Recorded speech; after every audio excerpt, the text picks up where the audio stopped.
All right, guys, I'm here with Brian Littlefield, who heads up the Origin Labs side of the house at Origin, Maine. How's it going, Brian? I'm great today. How are you doing? Oh, yeah, man. Let me tell you how well I'm doing, okay? First of all here, I've been on the entire range of Origin Labs supplements for about 3 weeks now. My wife commented just yesterday on how healthy I look. She said I had a glow about me. And I kind of looked in the mirror and looked at some of the Facebook Lives that I've been doing with guys lately, and I kind of have to agree. So this is for real, isn't it? That's funny. Yeah, no, that's awesome. That's great feedback. I mean, I think anytime that you're taking a product or you're consuming something in your life, you add something to your lifestyle that makes you glow, I'd say that's definitely a win. Yeah, right. Exactly. I mean, you got to be healthier. You can't be getting sicker that way. So you've worked with Jocko Willink on Origin Labs, and you guys clearly have impeccable standards. That would go without saying. But listen, man, not all of us are machines like Jocko Willink, right? We're not all retired Navy SEALs. How can guys like us, normal, regular guys like us, benefit from what you guys are doing at Origin Labs? That's a great question. We get that often. And I think the most important thing to recognize is Jocko and I work hand in hand on these products that help fuel him. When we went to market, we didn't want to make products for the masses. We wanted to make the products that fuel him. So the best thing you can do is consume the products that he's taking, because this is literally, that's why we call it Jocko Fuel. This is what he takes. So yeah, it just makes him better and stronger, kind of in line with the Navy SEAL credo, right? And it will do the same for us regardless of where we're coming from, right? Absolutely. I mean, and you know, Jocko is time tested, and he has tried a million things over the years, like so many things over the last couple of decades through all of his conditioning and training and war. It's literally Origin Labs has been field tested and battle tested, which is amazing.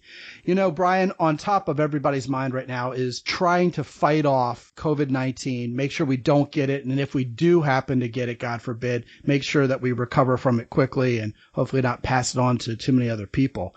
That brings up the products Cold War and your D3 supplement, which are all natural echinacea-free immune system strength. Important stuff right now, right? Yeah, they really are. And, you know, we've had the product Cold War out for a while now, and the principles are pretty standard. You know, these are ancestral ingredients that have been used for thousands of years and proved to support immunity.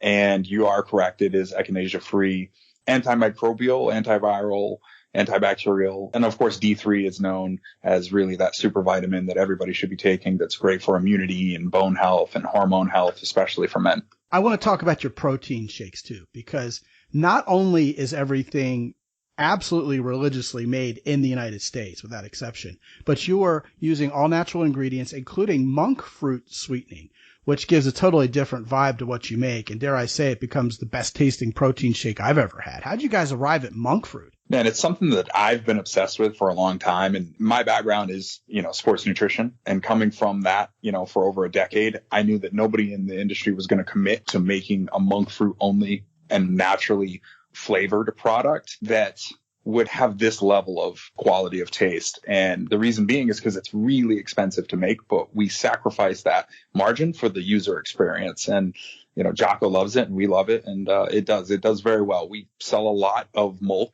because it's such an amazing product. Yeah, that's what it's called, milk. Like monk fruit milk. Yeah. And the reason why we came up with that is Jocko was like, we were like, what are we going to call it? And he's like, we're going to call it milk. Yeah, it's got the umlaut, like Motorhead.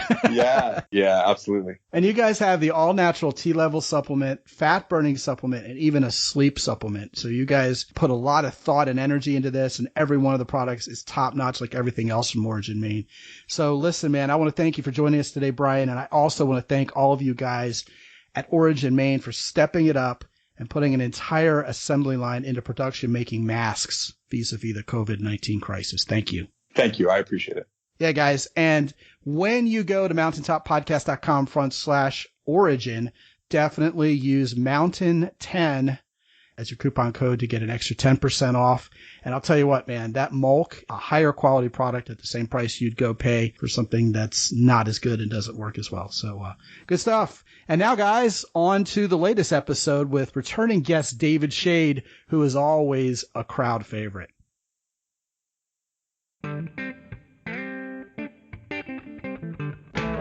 Live from the mist-enshrouded mountaintop fortress that is X and Y Communications headquarters, you're listening to the world-famous Mountaintop Podcast. And now, here's your host, Scott McKay. All right, gentlemen, welcome again to another episode of the world famous Mountaintop Podcast. My name is Scott McKay at Scott McKay on Twitter, Real Scott McKay on Instagram, Scott McKay on YouTube. You can find us on the web at mountaintoppodcast.com. And I also invite you to join our group of men who have formed a posse at Mountaintop Summit on Facebook. With me today is a returning guest to the show, a good friend of mine, a guy I've known for well over a decade, and who I also respect as one of the leaders in men's sex advice. And one of the reasons he has been so profoundly successful at teaching men how to be geniuses and just machines in the bedroom is because of the focus he puts on giving women incredible pleasure. And indeed, he's also a guy who walks his talk. Without anything further, my good friend David Shade, welcome back, man. Hello, Scott. It's great to be speaking to you again, sir. Yeah, not only is it great to speak to you also, David, but when this topic started coming up in our Facebook group, you're the first guy I thought of to have on the show to handle it. And that is, of course, what happens after the all clear signal is given during the current COVID-19 crisis. And what are we as men to expect from women once this is all over?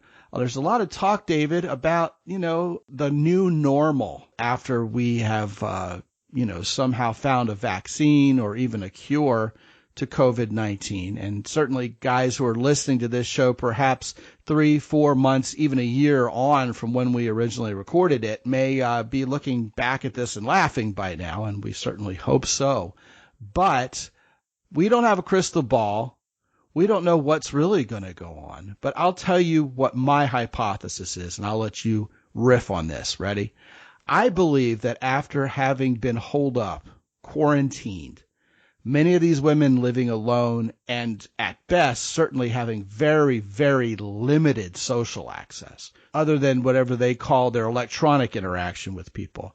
I think things are going to change in several very profound ways. First of all, I believe this whole idea of swiping right on as many people as possible just to get a dopamine rush of likes and then really ghosting everybody and deciding, you know what, I don't even want to go out with any of them, is going to be lessened a little bit because people are going to be so hungry for social interaction. Real, actual, face-to-face connection is going to be back in style. And secondly, and probably even more in your wheelhouse, I think women are going to be absolutely unabashedly frisky.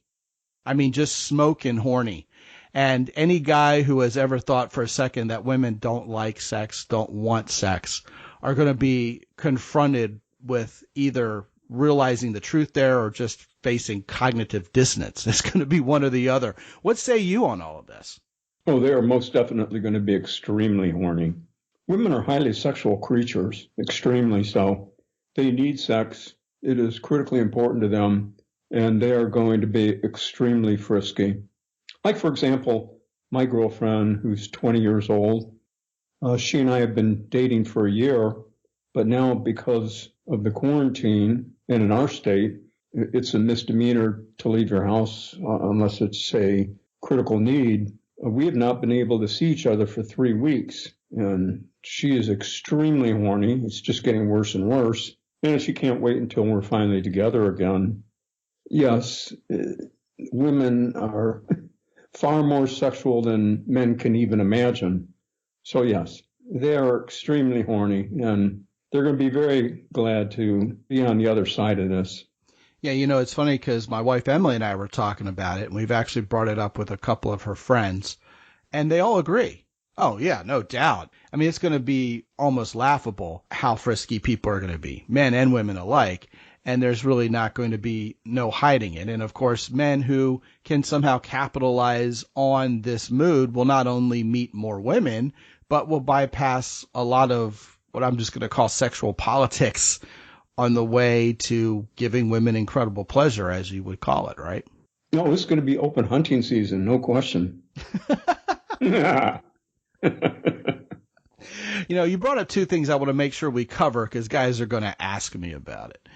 The first one is you are dating a woman who is 20 years old, and you've been dating her since she was 19. And how old are you now? I'm 64 now. You're 64. A lot of guys are going to call bullshit on that. They're going to say, there's just no way. That's got to be some kind of marketing gimmick. I want the truth. I want, proof of this. But I've known you for ages, and the level to which you know how to keep a woman satisfied is such that it doesn't surprise me a bit.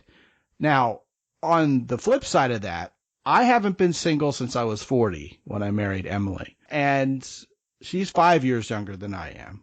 And you know Emily, of course. She's wonderful and sweet. But I always found that if I dated women who were, say, 23 or younger, I felt like I was babysitting. And then there was really no way to get them to drink legally and all that kind of fun stuff.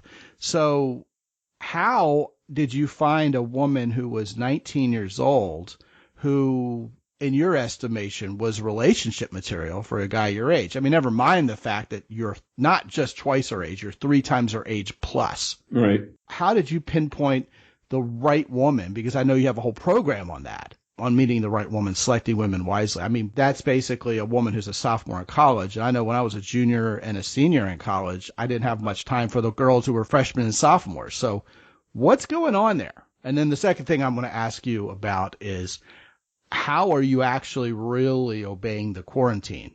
Because I think there's a lot of winking and nudging there. Like, you know what? I'm going to tell people publicly I'm not really seeing my girlfriend and that we're not really meeting people and going out on dates, et cetera, et cetera. But political correctness aside, people, I think, might still be meeting each other.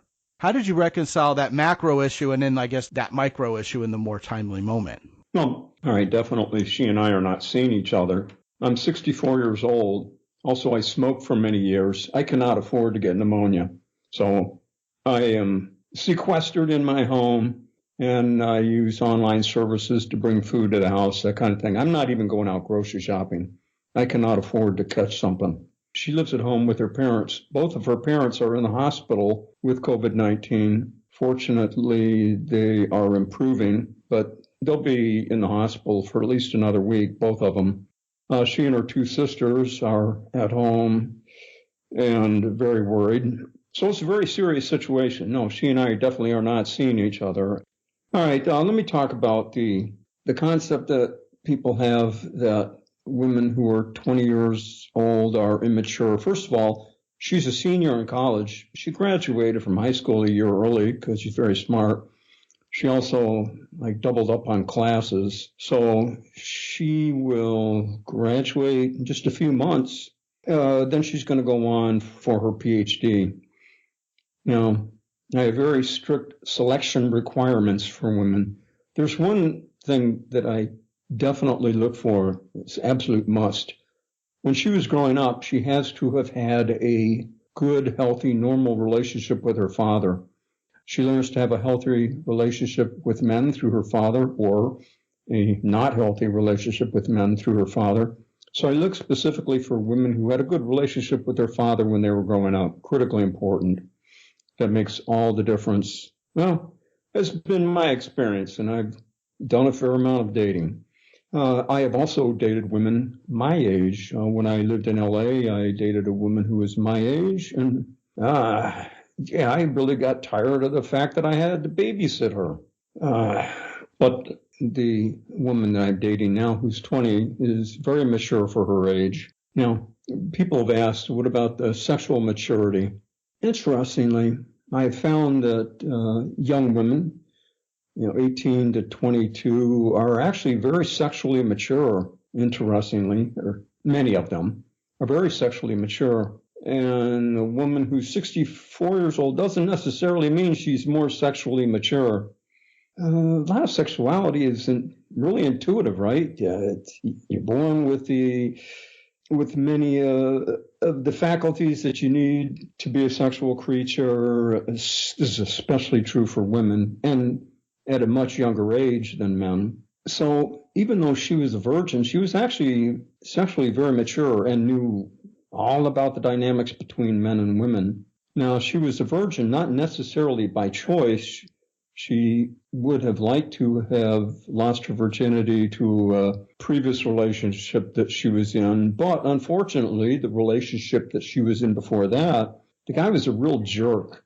a lot of mental manipulation. And one time he tried to force himself upon her, and her vagina just clamped up immediately just clamped up and would not allow any kind of penetration.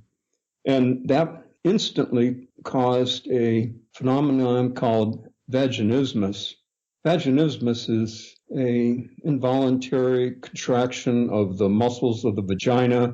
It causes searing pain, absolute searing pain for a woman, and penetration is absolutely impossible. They can't even use tampons. They can't even get a pelvic exam at their gynecologist. So she told me that when we first started dating, and that's fine. I know other ways that we can have fun, and I have turned women on to anal sex before. Shouldn't be a problem here. So, yeah, sure. And I also understood that vaginismus is strictly a mental phenomenon, and I know that female sexuality is entirely mental, so I can have a very powerful effect on her mentally. And, I'll see how I do with this whole vaginismus thing. All right, so we started dating. We had a lot of fun. We had a lot of fun in the bedroom. I could touch her clitoris, no problem. But if I even so much as touched her labia, anywhere below that, instant searing pain. She couldn't go there. That's fine. I won't go there. And I turned her on to anal sex. That went really well. She absolutely loved anal sex. And over about a 3-month period, she became very comfortable with me in the bedroom. And one day I was lying on my back, and she was doing a wonderful job of performing oral. She decided she wanted to have anal sex. Okay. She noticed that when she was sitting upon me, she did not feel any pain. And she said she wanted to try it. And I said, it's up to you, baby. And she got rid of her virginity right then and there. And she has been addicted to vaginal intercourse ever since. She's absolutely hooked on it. Can't get it enough. She also loves anal sex. Can't get that enough. Well, like any normal, healthy girl, she's a highly sexual creature, and she's extremely horny. And now, with this social distancing going on, because I haven't seen her in 3 weeks, she's extremely horny. She's sexually very frustrated. She can't wait until we can be together again, and I don't know when that's going to be. And she is actually, interestingly, very sexually mature, even though she has little experience having intercourse. She actually is very much an expert on men, what men are all about. She's had some very interesting relationships with men of all ages. She has had a crush on a couple of professors of hers, and after she was not in their class anymore, she would get with them, and she dated a couple of ex-professors of hers. So she has plenty of experience with men and male sexuality and human sexuality. The fact that she can't drink, that's not a problem for me. I don't drink. I haven't had a drink in years. Well, see, there you go. If you don't drink, it's not a problem. Yeah, she and I go to nice restaurants. We just don't order alcohol at dinner. I don't drink wine. I don't drink liquor. It's not a problem to me. A couple of the things that you mentioned there I want to go ahead and cover. First of all, you mentioned that her parents are currently convalescing in the hospital, and certainly we wish the best to them to completely recover from this. What does her dad think of you? Oh, her father does not know about me. No, her father does not know about me. I'm her little secret. Interestingly, she is from a background where there is arranged marriage. In fact, her parents were an arranged marriage, and her parents want to arrange her marriage. She's from a very, very strict religious background, on and on. I am definitely her secret. Absolutely nobody knows about me except her best girlfriend. Guys are going to ask me what culture she's from. Would you feel comfortable telling me that much? Let's just say half Middle Eastern, half Asian. She's a mixture of both. She's an exotic beauty. Excellent. Okay. Well, She's very good. absolutely gorgeous, too, by the way. Well, I wouldn't expect anything less. Now, let me bring up the other point. And that's, you talked about sexual maturity not necessarily being tied to chronological age. I think that's not only true for women, it's true for men also. Oh, And God, yeah. of course, I mean, it goes without saying, right? But with respect to the guys who are listening, we've had a show about how to grow up instead of growing old. It was a great show. What can you tell guys about maturing sexually and showing some manhood in that area that could really lift us all up in terms of being better in the bedroom with the women in our lives? Show manliness. That's the key right there. That's really the key. I matured a lot after my divorce. I got kicked in the teeth, I really did. I got completely blindsided. My wife cheated on me and left me with the kids, and I got completely blindsided. So I had to figure out, what did I do wrong? And I did a lot of sexual maturing, and I am almost embarrassed at how sexually immature I was, how very narrow-minded I was. And I can see very clearly now in retrospect what went wrong. A lot of things went wrong.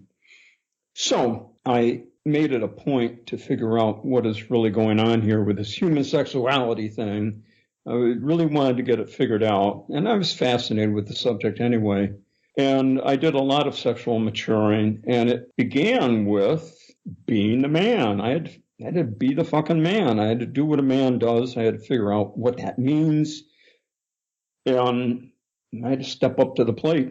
And it was a long and involved maturing process, and I'm still going through it. We're always learning, and I'm always insatiable for more learning, more information. And I'm still doing that. I'm learning more about what it means to be a man, what it means to be the man, what it means to be dominant. And that is really the key thing, is when you can really figure out what it means to be a sexual dominant, that is really the direction a man should go in, because it's all based on sexual dominance for man. Because a woman is all about being sexually submissive. So when you can figure out what it means to be a sexual dom, you're on the right course.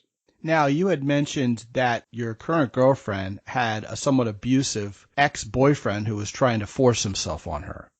So could you clarify for these guys the difference between being rapey and being a sexual dom? Mm-hmm. It's very good.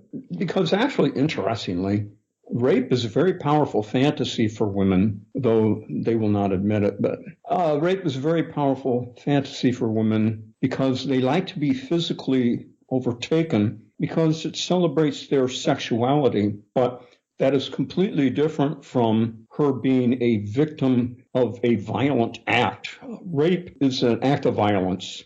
That's a turnoff for everybody, right? But women love to be sexually submissive, and the feeling of helplessness, the feeling of being overtaken is very powerful for them and very exciting for them.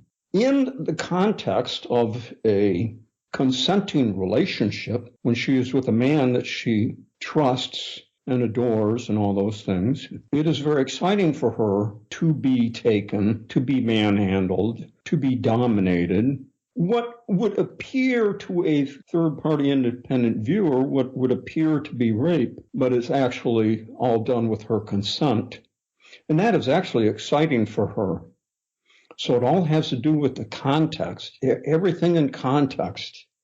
It's all about the context. If it's in the context of a loving, respectful, consensual relationship, it's very exciting for her to be taken. Yeah, it's kind of like the idea of having a really fast car, but you have to drive at the speed limit on the highway. But when there's a track day at like Laguna Seca, right, you can wring that thing out and see what it's capable of. So as a provider and a protector in a woman's life, it's in the bedroom where she can really feel the wrath, if you will, of what you're capable of as a powerful, dominant man. except it's always in her best interest, not in the interest of harming her. And what a lot of guys kind of wrestle with, David, is that sometimes it's in a woman's best interest to be taken and to have orgasms drilled out of her. And a lot of guys just can't wrap their head around that part. And, I'll go back to what you were talking about in terms of what makes a man sexually mature. And really, it comes down in many ways to your main battle cry. Give women incredible pleasure. A lot of guys are going in there saying, what's in it for me? I want to get off. I want to blow my load on this chick and, put my pants back on and leave her.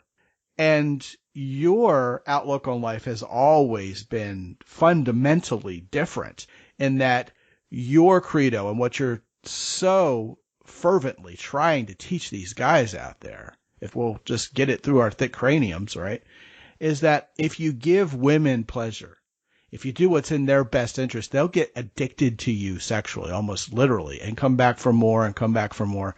And that's really the secret for men to having lots of sex. I think it's kind of twofold. Okay. First of all is making sure they have orgasms, making sure they have incredible pleasure. And then this whole idea of simply liking, appreciating, and adoring female human beings for reasons above and beyond just the sex, right? I tell men, getting sex is easy. All you have to do is give women what they need. Just give women what they need, and you'll have more than enough of what you want. And another thing that you mentioned about dominance, you need to understand, I always make sure that the woman is in charge. At any time, the woman can say no or stop or just walk away. It's all over with. And she always knows this, but ultimately she's always in charge. I will simply say to her, I'm going to do such and such. I might not say exactly when I'm going to do it, and she'll be very excited about it. They know that they're always in charge, that they are always safe. And because they know that, then they're able to totally let go and totally surrender to me.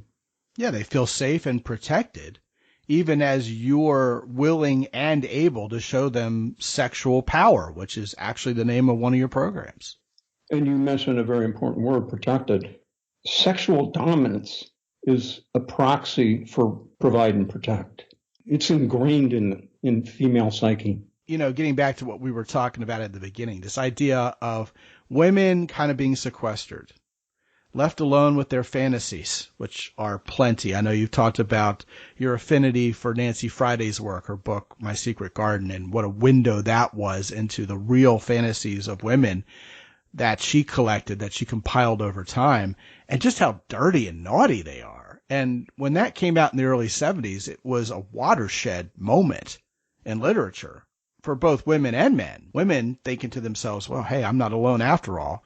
I'm not as dirty a little slut as I thought I was, or maybe we all are dirty little sluts together, and that's a good thing. And men just going, wow, this is what's going on in their heads. Women are so sexually repressed.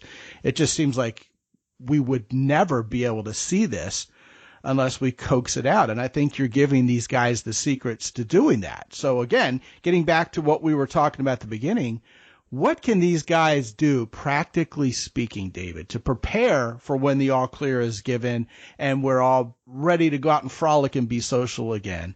And what are the steps men should take when meeting women once we're able to actually interact with them? In other words, what can we be doing now to prepare? And then what should we do as men once everybody's being social again? All right. You mentioned Nancy Friday's book, My Secret Garden. Yeah. Wait, I think men need to read that because, like you said, it's truly eye-opening. Interestingly, on dates with my current girlfriend, early in our relationship, after we had a romper in the bedroom, whatever, I would bring her to the living room and set her down on the sofa, and we'd snuggle up next to each other, and I would read to her Nancy Friday's book. And I simply let Nancy Friday do all the work. I just told my girlfriend, here's an interesting book that I'm going to read to you. And women love it when you read to them, right? I want to stop you for a second because I just heard that for the first time this morning.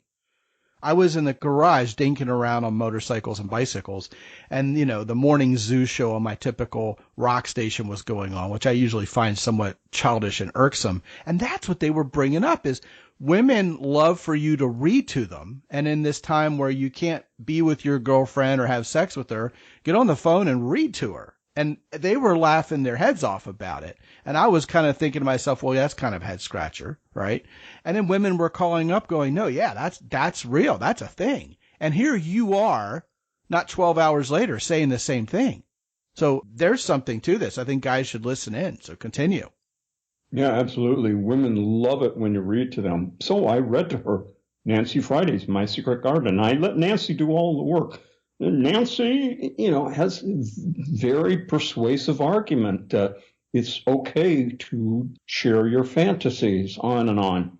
And then my girlfriend started to share her fantasies with me. I didn't have to ask her. I knew that Nancy Friday would do all the work that needed to be done.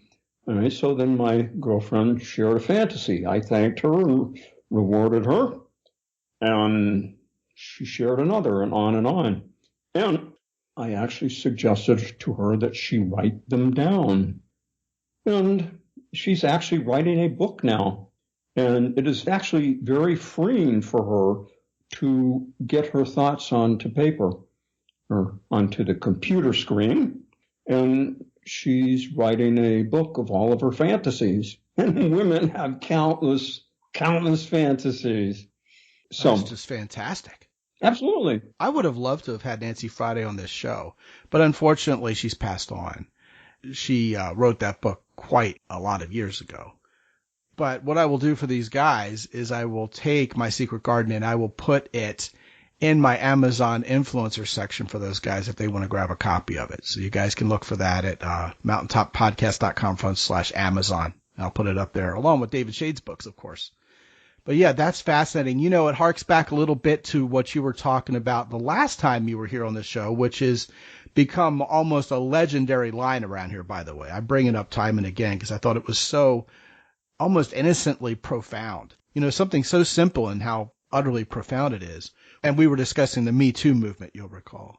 And you, a teacher of sexuality to men, boldly stated the Me Too movement hasn't really mattered much in my interactions with women because women won't ever accuse me of anything untoward simply because, and here's the magic, they can take it or leave it. You always give women a choice. And you've alluded to that in this particular podcast by saying, hey, you know what? The woman is always in charge. And guys are probably raising their eyebrow going, you mean like they're dominating you? No, you're the sexual dom. You're in charge from a masculinity perspective, but there's always a safe word. They know that there's a safe situation there that they can pull the plug on and that you, in your power, in your dominance, will honor that. And I think that's really powerful. So you have this situation where you and your girlfriend feel completely comfortable with each other, and she's opened up to you sexually, even literally, physically, as you described earlier. And the next thing you know, she's telling you her fantasies, writing them down, and inspired to write a book and inspire millions of other people with that. So at the macro level, making women feel safe and secure and getting to know them and them getting to know you in this time where we really can only interact with each other electronically or telephonically is a major key. And you also have an entire system on how to give women pleasure by talking dirty to them. Oh, yes. Give women hot phone sex. How important an ingredient to this particular cocktail is that? Oh, critically important. Dirty talk is everything. Female sexuality is entirely mental. And you get there with talk, with the verbiage. Dirty talk is everything. My dad was friends with Yogi Berra years ago. He worked with him on a marketing thing and they became friends. And something a lot of guys don't know about Yogi, especially nowadays, is he wasn't particularly known for his good looks, first of all. But second of all, his wife absolutely adored him.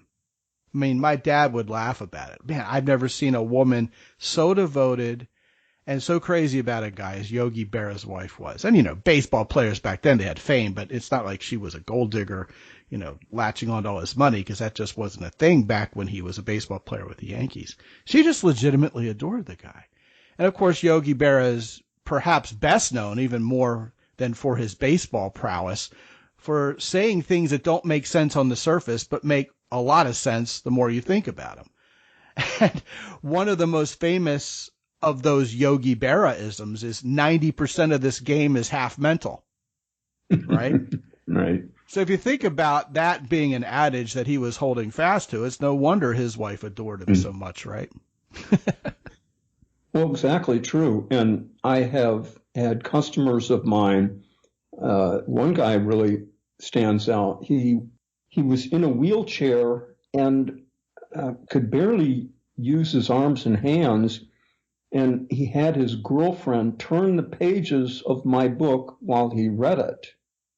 And his girlfriend absolutely adored him because it was all about his words. He was a total dom, even though he could not physically dominate her. He was a total dom all by his words. And she did everything he told her to do. And he was confined to a wheelchair. You couldn't even walk. Now, remotely, when you're talking to a woman, it's all about sensuality, isn't it? All about it. Not necessarily talking about sex. It's getting her to feel a certain way and really get in tune with her senses. And the next thing you know, that sensuality comes back to you as sexuality. Yes, exactly. That's true. So guys would do well to get better at that, right? Yes. That's the key. That's now, right. To close this thing out, what about when the all clear sign's given? What about when everybody's being social again? Guys obviously don't want to act like hungry chihuahuas, kind of like I'm picturing them being like Roscoe P. Coltrane from the Dukes of Hazzard going, oh, let's go out there and get some, I just can't imagine guys being successful going out there all high strung and horny like that. Obviously, we're going to have to be the two old bulls on the hill here and walk down there and get them all. How would guys initiate interactions with women who are just absolutely stir crazy to get out of the house? They got cabin fever, and turn that into something sexual. I have a feeling you're going to say something about being a man and letting that do the heavy lifting for you and really just letting that game come to you. Women are going to be frisky. You have to kind of basically not talk yourself out of the bedroom there. It's your job not to screw up. It's as if you almost have one job. Make this woman feel safe and secure. Don't push too hard. And much like a point guard in the NBA who knows what he's doing, the game will come to you and you'll score. Yeah. Am I onto something? No, that's all very true. That's all very true. Don't use the words don't push too hard. I really like the analogy that you used about the two bulls who decide to just walk down the hill. That goes back to an old story. Yeah. There's a young cub who says to his bull father, looking down in the valley where there are a lot of female cows, he said, let's run down there and fuck one of those cows. Right. That's exactly what I'm talking about, is that old joke. Yeah.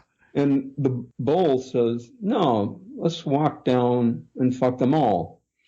And exactly. Really, you don't have to be in a hurry. Let's say when all of this is over, you get on online dating. All you have to do is sit there and be cool about it. They will do all of the work. All you have to do is be cool. You just simply state who you are, and they will either exhibit self-eliminating behavior and eliminate themselves, or they will want to know more. And you just simply state who you are, what you're about, and they can decide to stick around and hear more. You don't have to try to get anything. Just make yourself available as a choice for women to get what they need. And then you're going to have more than you can deal with. I've encountered guys who don't get that joke. They don't understand it. They're like, I've heard that before. I don't even understand what they're talking about. I've broken it down for guys before in coaching calls. But honestly, that's the essence of how to get women, is that joke. Well, Scott, I got to say this. Women have to have it. They have to have it. You don't have to try and get something. It's already there. Women have to have it. Just be the selection that they want. Yeah, I think more guys, to bring this full circle, blow it for themselves. Oh, yes, that's true. They do. Men are their own worst enemy. Men Bingo. blow it for themselves. Yeah, no question. And women are frustrated by it. Oh, yeah. Oh, he blew it for himself. Darn it. She's disappointed that she doesn't get to have hot sex because he blew it for himself. Yeah, I talk to these guys all the time, and you remember them, too, from the pickup artist era, where they were fed this recurring theme of women want to reject you. Women can choose whoever they want, and they reject everybody else. I have not met woman number one yet who goes on a date hoping to reject the guy she's sitting in front of. No, She's always rolling her eyes disappointed when he blows it for himself. But then again, she wants him to leave. They're disappointed when he blows it for himself. Yes. She's bummed out. Yes. Absolutely. I want to point these guys to your program, Date Young Hot Women, which, you're clearly the expert in. And by the way, your current girlfriend, is not the first woman who was significantly younger than you who you've ever been with. That goes without saying. No, not at all. Have been legion, as a matter of fact. So, guys, if you want to check out David's program, Date Young Hot Women, go to www.mountaintoppodcast.com/David, David. Can you believe after Dave M., David D'Angelo, however many other various and sundry Davids we've had on this show, I've never had a /David ever before? Probably because all these years I thought I already had one. But no, as John Belushi would have said. www.mountaintoppodcast.com/David, David, is where you're going to find a link that telemagically transports you directly to David Shade's program, Date Young Hot Women, so you can get the how-to directly from the source. All of David Shade's programs over-deliver. This one is no exception. There are also programs from David on how to give women hot phone sex. There's also a program from David that I highly recommend called Select Women Wisely. And he and I think very, very similarly on that front, having had very similar experiences in the past with the wrong woman in our lives. But it's always a pleasure to have you on, David. I think the work you do is not only terrific, it's also disarmingly essential to both men and women. So thank you so much for coming on yet again to the Mountaintop Podcast and sharing your endless wisdom yet again.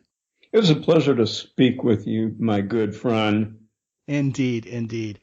And guys, go ahead and visit the newly revamped www.mountaintoppodcast.com, where you can check in with our sponsors, which include Keyport, Hero Soap Company, and now Origin Maine, which is Jocko Willing's company. Lots of interesting and very manly items to be had there. You can also talk to me for free for 25 minutes. And we can talk about whatever's on your mind. I know a lot of you guys who are spending a lot of alone time right now are wondering, what can you be doing to be better men right now? How can you start these interactions with women who are similarly sequestered like yourself? All of that's fair game when you talk to me. So go to mountaintoppodcast.com and check in. You can get on my calendar automatically and get 25 minutes with me, and I look forward to talking to you. And until I talk to you again on this show next time, this is Scott McKay from X&Y Communications in San Antonio, Texas. Be good out there.